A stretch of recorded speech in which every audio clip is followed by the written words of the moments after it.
Welcome to KC Cares, Kansas City's nonprofit voice. We're telling the stories of Kansas City nonprofits and the people behind them. KC Cares is the intersection of the nonprofit and profit communities, making Kansas City a better place to live, work, and play. KC Cares is proudly sponsored by the Ewing Marion Kauffman Foundation. I'm Ruth Baum Biggis. Women are powerful, and they account for 50% or more of the workforce today. Yet there always seems to be hurdles to overcome. Salaries overall are lower than their male coworkers in the same jobs. Recently, a study indicated in Kansas it's even lower than the national average. Women also face racial and gender discrimination more frequently than men. Yet women network together. They can build each other up and help each other develop professionally, rather. That's what the Central Exchange does, providing those opportunities.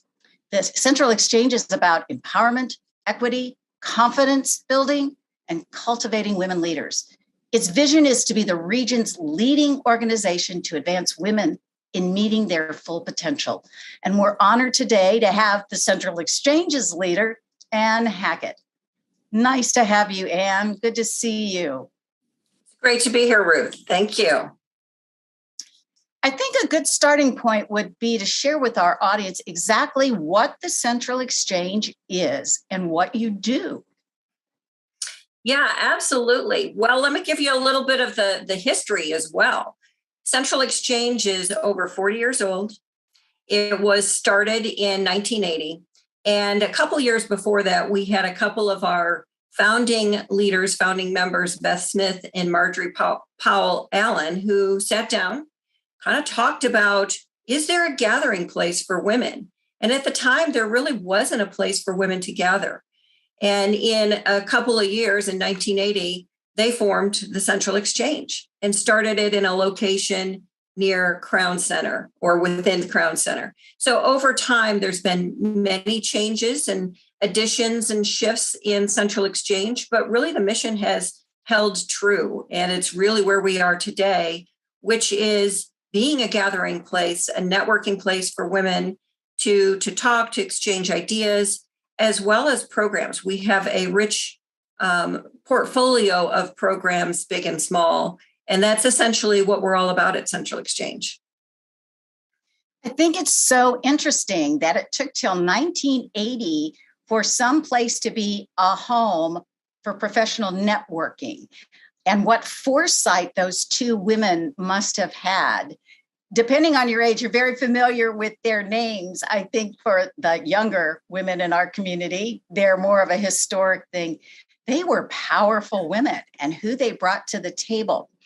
How has that kind of continued and rolled into what the Central Exchange is today? Yes, that's a great question.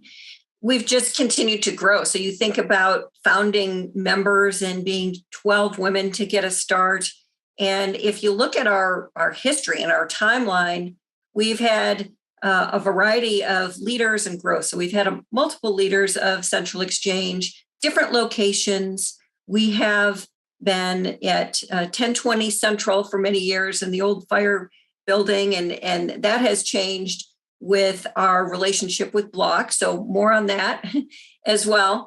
But it's really through the growth of Central Exchange that we've continued to expand and cultivate those relationships.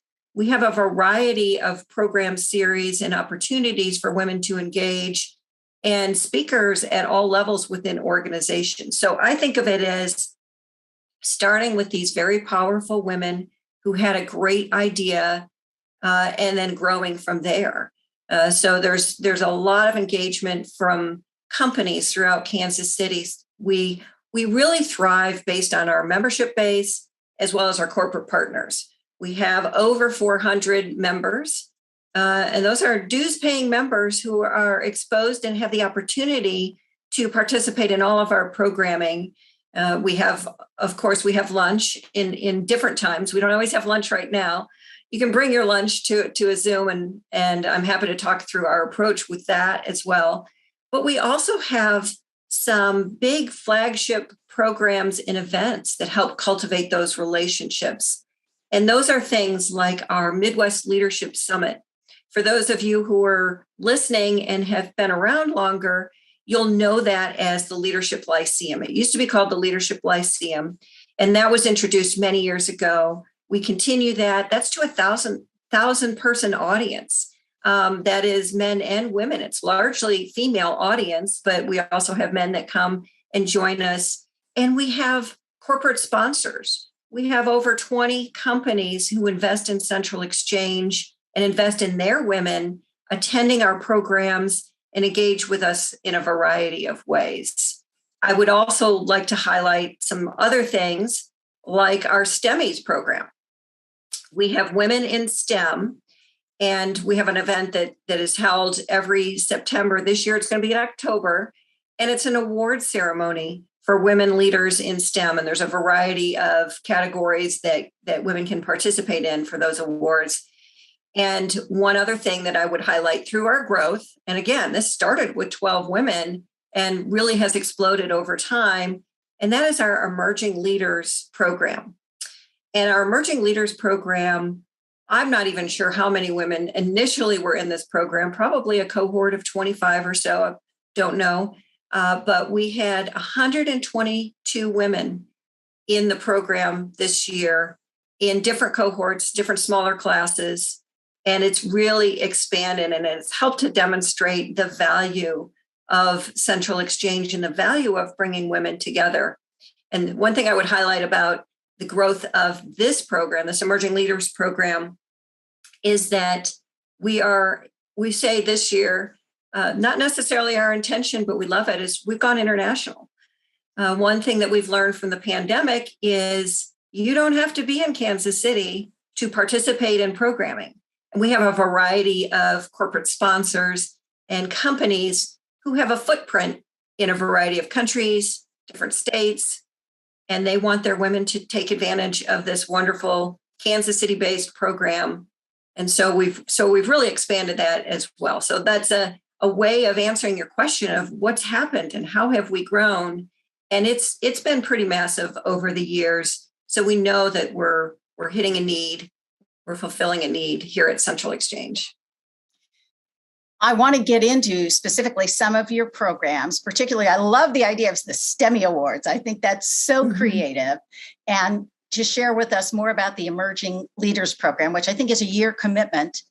It is. But I want to talk a little bit about structurally how Central Exchange has changed and seized an opportunity. I think that's information that would be so important for our fellow nonprofit folks. Can you talk a little bit about that transition? Absolutely. And it is really fascinating even if you look at our website and you look at our history and all the different moves and the growth that Central Exchange has had over time. There are a lot of things that I talked about, just with adding programming and those things. And in 2019, Central Exchange was going through additional changes and was looking for a new CEO or going through some transition.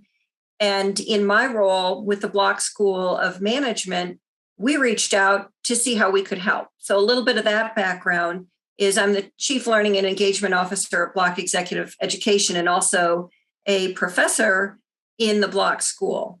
And a lot of the programming and the things that we do in executive education are similar.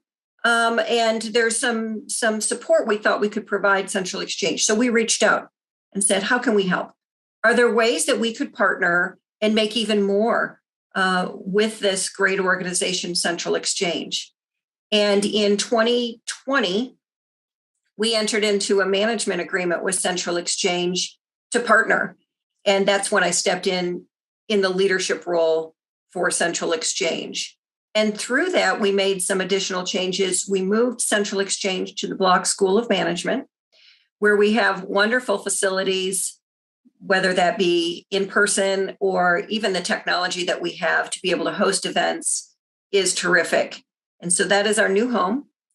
And again, me as the leader of Central Exchange, we also introduce some additional benefits to our members. and our corporate partners. And those include things such as scholarships for MBA programs. So all of our members are eligible for scholarships for an MBA, whether that's professional or an executive MBA. And they are also welcomed into our executive education programs that are offered throughout the year. So that could be a full day seminar on how to improve your presentation skills or manage time or be more resilient, or things that are very, very compatible and very similar, yet a little bit different than some of the programming that we offer through Central Exchange. So those are some of the benefits. It's location, it's programming, its ability to offer scholarships. And we offer those not only for individual members, but for the companies that we partner with. And yeah, we plan to continue to expand that relationship. But I think it's a bit of a game changer for Central Exchange to really enter into this agreement with the Block School. I love the fact that Block reached out to Central Exchange. What advice or tidbits could you give to other nonprofits, maybe to see if that kind of arrangement would happen? I would say my advice is have the conversation. First of all, we didn't know where things were going to go. We wanted to know if we could help. You think about nonprofits really getting together to see if they can form a relationship for the betterment of both. And that's how we see this. We see this as good for Block. We see this as good for Central Exchange. So, the first tip I'd have is just reach out. There's no harm in saying, what do you do? And we do something that could be useful and helpful. And did we know where it was going to go? Not really. We wanted to help, and we thought a management agreement might be a good place to start and see if we could form a broader relationship that would help continue the focus where it needs to be. And we're very committed to that. Central Exchange, the focus on women and their advancement and their development. And none of that has changed. It's a way of how to make more by doing something together. Well, congratulations to both entities for coming together. You wear a lot of hats. How do you balance all of that? Yes, that's very true. And I ask myself that frequently. But what I think about is what I'm passionate about. And that really is development of others, whether that's helping with women or men or whomever in terms of their careers, learning. And that's really where I'm centered. It's curiosity, it's learning, it's helping others develop. And there's a lot of synergies in what I do. So that's if I stay focused on what I'm passionate about, then I enjoy the multiple hats. Well, let's go back to some of those programs and dive a little deeper into what all you do offer. And I'd like to find out too, is it only for members, or, what's available to everybody and what's a membership perk? Yeah, absolutely. Well, I'll answer that first one in terms of our daily programming. So we have a full calendar of events throughout the year. And those are for members, but also non-members. Non-members can join at any time. They just simply go to our website, enroll in a program, and there's a small fee per event, per program. It's unlimited for members. And one thing I would say that we did is we adjusted our membership fees during the pandemic. It wasn't just because of the pandemic, but we thought, let's make this affordable, attainable for even more women. And that helped. We grew our membership in 2020 and 2021, rather, due to some of the changes we made in our pricing. But the daily and monthly programming includes a variety of program series, and it's really designed to fit the needs of women, whatever their needs are. So we have conversations with women leaders, whether they're CEOs or C-level women throughout the Kansas City. We have a series on diversity, equity, inclusion, and belonging. We have things related to health. We have things related to being an entrepreneur. And we have a really fascinating Meet the Author series. We have a lot of women, local authors, and book signings that we're doing this year. So that's just a few of the series that we're doing. We also have something called exchange circles. And exchange circles are less formal. They're discussion groups. We're super excited to have a lean in circle. If you think about the work related to the book Lean In, and we're following that framework for that circle. We have a lessons in leadership one, hearing from leaders throughout Kansas City again, but just a lot of casual things. Another We STEM circle that we just started this year, for example. So that's some of our programming that we do that anybody can attend.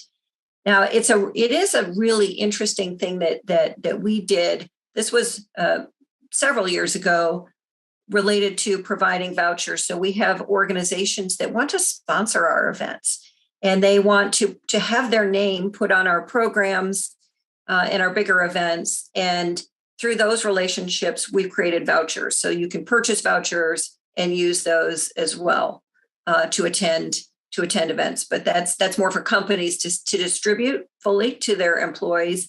And so that's two ways to do it. You don't necessarily need to be an individual member, but you can participate in the daily programming. So that's one thing that we do in terms of how folks can participate. And then, as I mentioned, there's really those bigger programs, the flagship programs that we have related to the 1,000-person Midwest Leadership Summit, where we will have a lot of organizations, purchase a table. And so we have a very, very diverse audience for that, as well as our members coming to that event. And that's held over a day. We're going to be in the Overland Park Convention Center again this year, April 26th. So everyone hold that date. It's going to be a terrific program. And one thing I would say, Ruth, is that we last year, or in the last couple of years, we have made that virtual. Last year was hybrid. It was a really great time where people felt comfortable coming out because it was June, and it was a very, I guess, good part of the pandemic where, if you can say that. But we made an adjustment, and we are doing that again this year. So it'll be a hybrid event. You can participate either virtually or you can participate in person. Hopefully we'll have a lot of in-person attendees, but that's something that we'll do. And that is one of our biggest events for the year. And then, as I mentioned, the Emerging Leaders program is that 12-month experience that you talked about, and biggest group we've ever had. And that tells you something about how that is valued in the community and has a pretty strong brand, because we continue to grow even through the pandemic. And I think one of the keys is to offer flexibility to meet the needs of the attendees. As you probably know, everyone's different. Some of us want to meet in person as much as possible. Some of us would rather be on Zoom, and we accommodate that and make sure that if you're attending that, you can do it any way you want. So that's our Emerging Leaders program. And then, as I mentioned, STEMmies as well, which has a variety of categories. And yes, it is. And what I would do is I would encourage anyone listening to go to centralexchange.org and look at the STEMmies videos. They're amazing. These amazing women and their amazing accomplishments. And we have very short videos that talk about who they are and what they've achieved. We've got 10 different categories of winners. And that's something that we've committed to, is continuing that message around women in STEM through the STEMmy Awards. We're talking with Ann Hackett, who is the leader of the Central Exchange and many other hats, including at the Block School. You read my mind when you gave the URL, so thank you. I wanted to be sure that our audience knew where they could go to find all these details. All right, it's out there. It's the white elephant in the room. Let's talk about this pandemic and how an organization figures that out. Can you share with us a little bit about the creativity you all have used to continue what the Central Exchange does? Yes, thank you. That's a great question. I think everyone had a similar experience in 2020. I keep thinking whenever the pandemic started, when we all had to go from in person to virtual, and we were very nervous about it. But whenever I talk to members of the community and business organizations, and even at the university, we thought it would be more of a challenge. And really, everybody figured it out within about a week because we had to. And so we did in terms of figuring out how we could shift to virtual. But it's not been easy. And as other organizations, we experienced a dip, a drop in membership and a drop in participation as everyone was trying to figure out what was new, what they were going to do.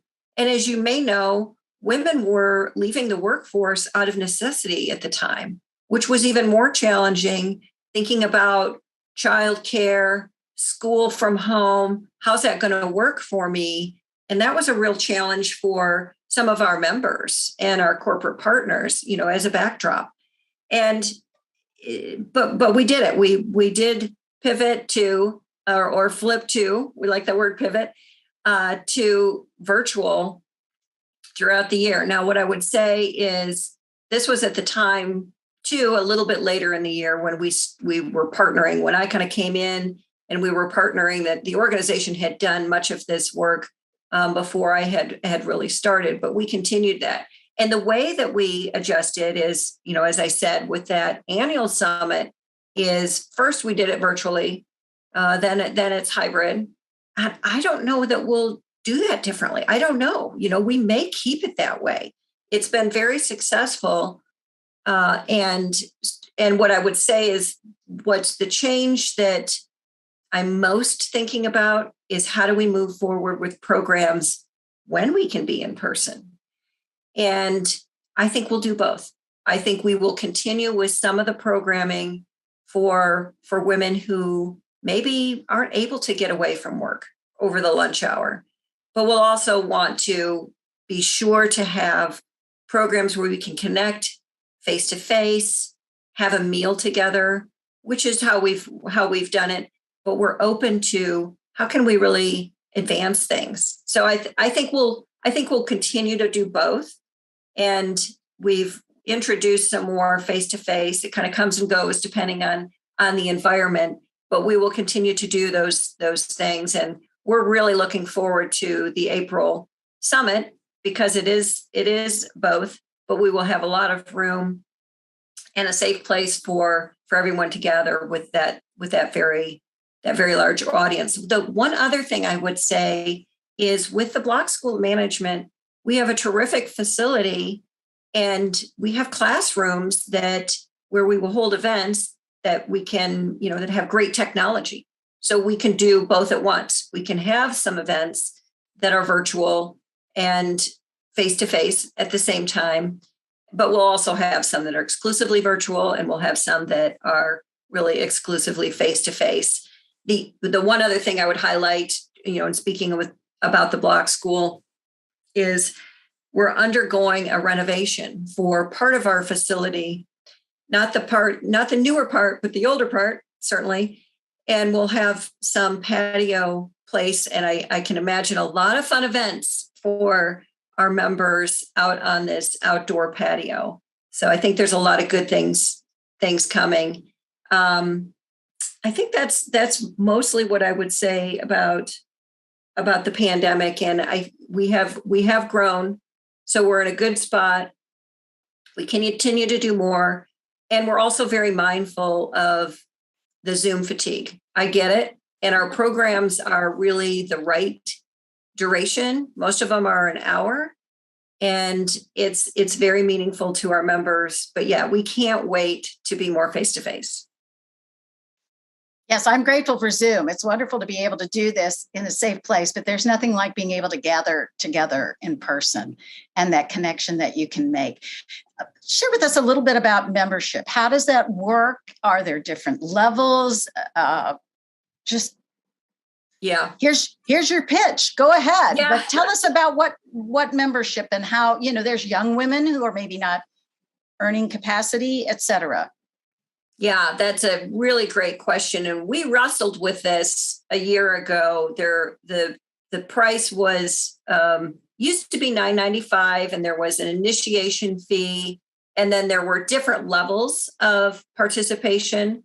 And we wanted to simplify, quite frankly. We wanted it to be affordable, whether you were starting in your career, advancing in your career, and kind of to simplify that.